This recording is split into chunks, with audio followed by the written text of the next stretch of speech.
It's obvious to say that 2023 is an important year for the energy action.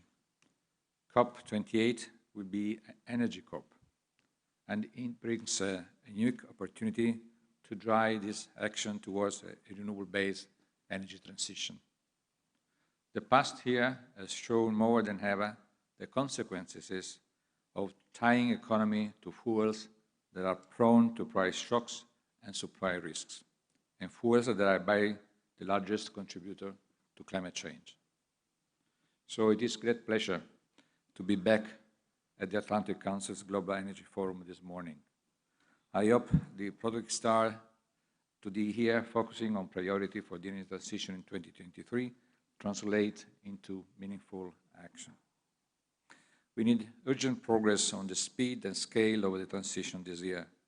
To course correct toward 1.5 Celsius, we must triple annual addition of renewable power by 2030.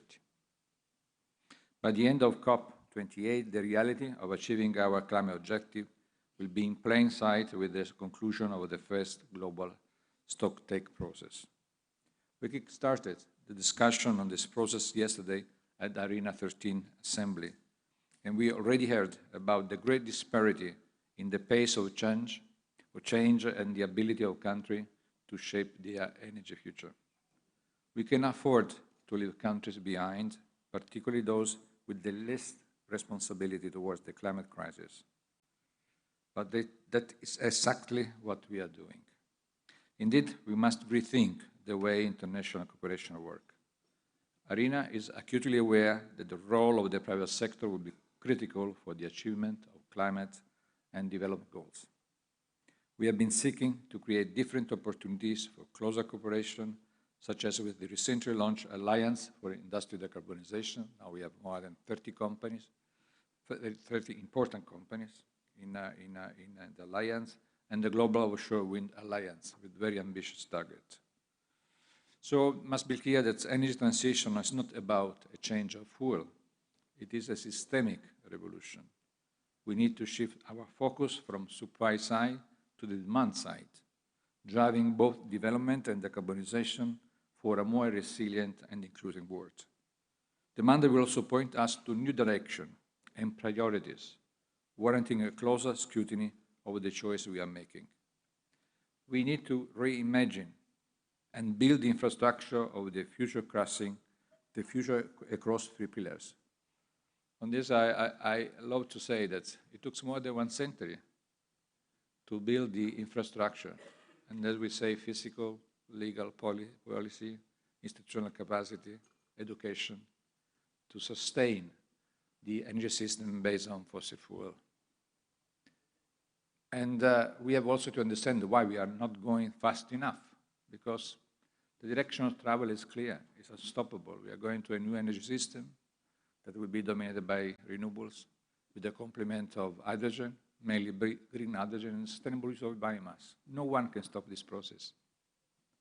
The fact is that the speed and scale that we have now will not bring us to the achievement of the Paris Agreement goal. But we cannot continue to use the old language that we are using the last 25 years, because we are not going at the speed and scale we need. So we have to understand why we are too slow. In our point of view, and we will build this narrative, the main point is that we have not the infrastructure ready for sustaining more renewables into the grid.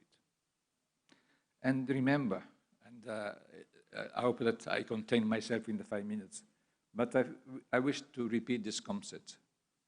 Renewables are not intermittent. Also gas is intermittent. Also coal is intermittent. What makes this a fuel to be able to provide a base load is because we have the infrastructure for it. We have seen where the supply side has been disrupted by the crisis we have. No, anything was not there. So the intermittency is a question of how the infrastructure that sustains the system is working. How we can say that we can make Africa in line with the Paris Agreement goal with the 2-digit growth that we'll experiment in the next years, if we don't put more grids into Africa. And then we met asked to rethink our cooperation work, what are our tasks, the tasks of the multilateral financial institution, and so. So first, the physical infrastructure requires major rethinking, not only to integrate a share of renewables energy, but also to enable its distribution and trade. So we had yesterday a very interesting discussion in the Assembly on the role of the port. Egypt is building a green hydrogen plant where? In the Suez Canal. Think what could be Panama Canal in the future. Think what could be Rotterdam, Anversa, and other important ports in the future. Second, policy and regulatory infrastructure require a similar overhaul that reflects where we need to be. Net zero commitments must be embedded in legislation, properly resourced, and translated into implementation plan. IRENA has long advocated for a holistic approach to policy making that drives systemic change, breaks the current silos, and consider wide implications of the energy transition.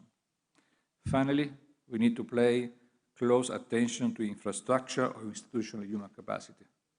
The energy transition requires long-term strategies to ready the institution and a workforce capable of meeting the upcoming demand. Naturally, what we can say that is clear that the impact of renewables is evident in many ways. Last year, 81% of all installed capacity, new installed capacity was renewables. Renewables are now the cheapest source of power in most regions. We estimate that renewables added in 2021 created $55 billion in savings from global generation costs in 2022. And that the total number of people employed in the renewable energy sector rose by 700,000 by 12.7 million in 2021. But, ladies and gentlemen, a critical mass of solutions required to meet 2030 goals now exists. The question is whether we will have the resolve, discipline, and investment to shift the course towards inclusive and resilient economy and society. IRENA will remain at the forefront of the renewables-based energy transition, working across our 168 members, 16 accession partners, and we look forward to continue to work with all of you. And what I can commit is that the agency will work with its analytical capacity and is tasked to try to build a narrative that could fit the political discussion, not just on the first assessment where the numbers are already clear, we are not where we have to be, but also to make a narrative on what is needed if really we want to have an op to maintain the 1.5 alive. So I would like to close in closing, thanking the Atlantic Council for inviting me today. I think it's a long and fruitful relationship. In the previous edition, they invited me for dinner. Today, they invited me for breakfast. And now I have the pleasure to handing over to an old friend of mine, Excellencies, Dr. Yasmine Fouad, Minister of the Environment from Egypt. Thank you very much.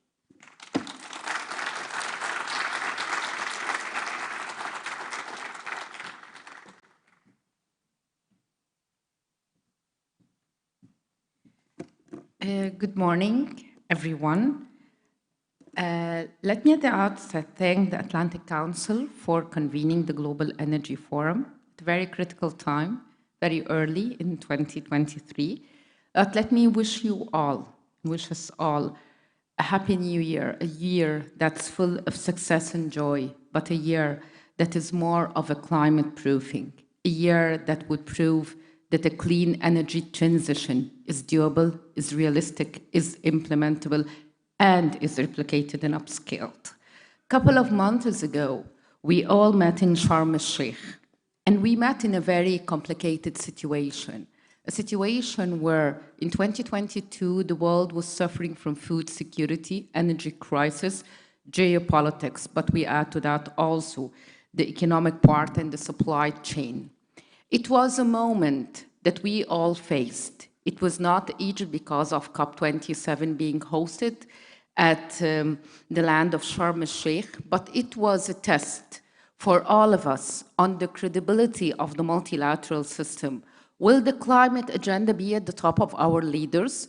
Will it be integrated at the very highest part of our priorities, let it be social, let it be politics, let it be development, or even the economic part.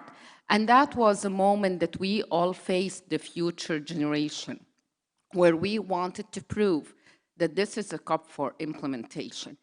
Egypt at that time did not really spare no effort for working with all partners to ensure that there is a successful COP. A COP that also looks at a just transition, but also that would move ahead the climate agenda. Sharm el-Sheikh plan of implementation did consist of many parts that should be looked up together. It did look at the just transition, the mitigation, adaptation, the finance, and as you all know, the historic moment of the adoption of the startup of the loss and damage fund, which was something that was awaited for the last 30 years. So the package that came out from Sharm el-Sheikh did prove that we are all credible to the multilateral system that we promised ourselves 30 years ago. But also, at the Leaders' Summit, there were two important parts that I would like also to draw the attention for. The first one was the 5 roundtables that were connected together on the renewable, on the green hydrogen, on the food security, on the vulnerable communities, that we were able to bring the leaders together to discuss those essential issues that is, in fact, an essential part of the development process, and how can those issues be linked together. I don't see the COP27 only as a climate COP, but a COP that did put the human aspect at the heart of the climate action, and that was something that we all needed long time ago. We don't need to reinvent the wheel to discuss the development and the SDGs and the poverty and the GTPs at one front, and then come in another room to discuss the climate. So the architecture of the design of the COP27, whether at the level of the negotiations or the Leaders' Summit on putting the food, water, energy nexus at the heart of that discussion and putting the vulnerable community in the first 2 days, and then moving on the thematic days of what we call the who and the what and the how, talking about the most essential sectors of the food and water and the energy, and talking about the most who can affect that from the youth and the civil society, and how to do that by the science, finance, and technology were the architecture of the thematic days, together with a number of initiatives that we thought would be very vital. But those initiatives would never be realistic. Let us take the one for the just energy transition that we have the Sea for All as one of our main partners, will never be done without having the academic, without having the civil society, without having the developed partners, and without having the technology at the heart of that discussion. If we're aiming for an energy transition for Africa, all parties have to gather around the table in order to ensure the replication and upscale is being made at speed, appropriate, and to the most needed parties at the national and at the local level. From that perspective, moving from the COP27, the COP for implementation, to COP28, as our panel and discussion today is taking place, we need to ensure that all parties, as an inclusivity, is part of that discussion, but early enough being prepared on what can be done and how that can be done, for example, at the energy level. Secondly, raising the level of ambition would simply mean innovative mechanisms and innovative financial mechanisms in order to do so. We have a golden opportunity on COP28 on two things. We have a golden opportunity of discussing the global goal on adaptation, which should be adopted at the COP28 after the 2 years program, as well as the global stock take and the new collective goal on finance. These cannot be missed because these are the implementing arms if we want to push the energy agenda forward and in the right direction. Secondly, which is very important, the most inclusion of those who can make a difference. And those who can make a difference is mainly the youth and the next generation, because they're being part of that discussion, and not only part of the discussion, but part of the ideas and the implementation and how can we replicate and upscale. Last but not least, without the women, at the heart of the discussion that can make a huge difference in the life, because she is the one that bears the burden. It bears the burden of the damage, it bears the burden of the climate crisis, but also she pays for her family in whatever role she's playing, would be also a very important key message that I would like to leave the opening remarks with, and looking forward to seeing you all more in Sharm el-Sheikh, and looking forward to working very closely with the government of the United Arab Emirates from COP27 to COP28, and we will prove the climate agenda is implementable. Thank you very much.